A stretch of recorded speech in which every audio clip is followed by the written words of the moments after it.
Hello everyone! My name is Goldrimir F. Suarez, a grade 8 ST2 student. Welcome to my biotech presentation about cellular respiration. In this video, I will discuss what is cellular respiration, is all about its functions, importance, types, and stages. Now, let us start with the definition of cellular respiration. Cellular respiration is a process that occurs in the cells of all living organisms to convert nutrients into energy in the form of ATP or adenosine triphosphate. ATP is a molecule that contains energy. The chemical reaction for cellular respiration uses glucose and oxygen as inputs and produces carbon dioxide, water, and ATP as outputs.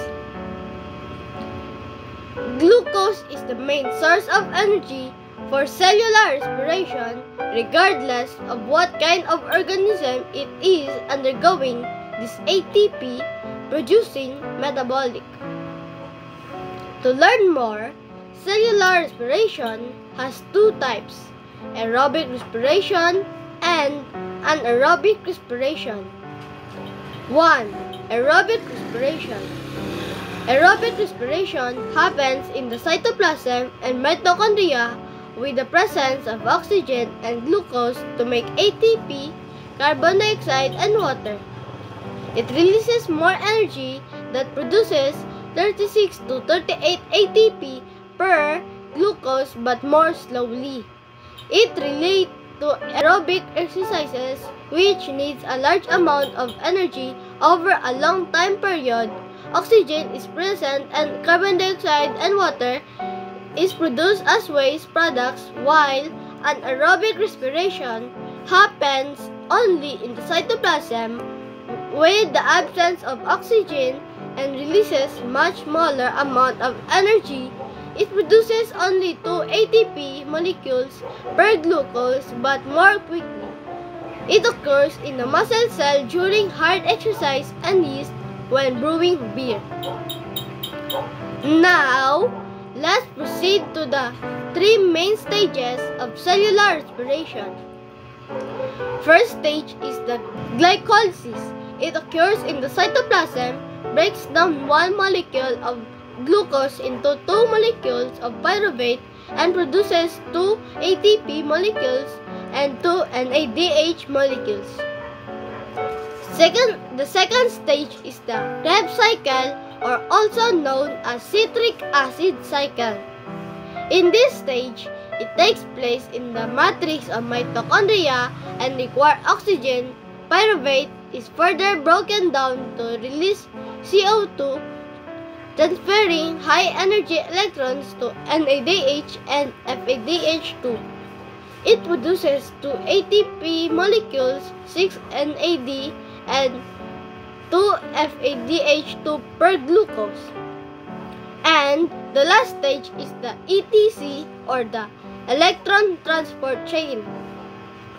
In this stage, it takes place on the inner membrane of mitochondrion, uses electrons from NADH and FADH2 to produce large amount of ATP, 32 to 34 ATP.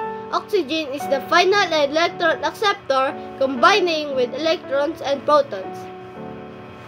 Let's go to the 4 main importance of cellular respiration. First, energy production. ATP is essential for cellular functions, which powers many other reactions in the body like muscles contraction, including biosynthesis, locomotion, and transporting molecules across cell membranes. Second is life support, where cellular respiration is a fundamental process that could sustain life by providing energy for cells to survive and thrive. Third is waste removal. The cellular respiration produces carbon dioxide and water as waste products. And the last one is the counterpart to photosynthesis. Cellular respiration is the counterpart to photosynthesis, which provides oxygen for cellular respiration. We now know cellular respiration is important to all living organisms because it provides energy by breaking down food and oxygen into usable energy. It plays an important role to accomplish our daily activities like walking, cleaning, dancing, swimming, running, and many more in order for us to survive and grow. That's all about my cellular respiration presentation. Thank you for watching. I hope you enjoy and you learned a lot. God bless.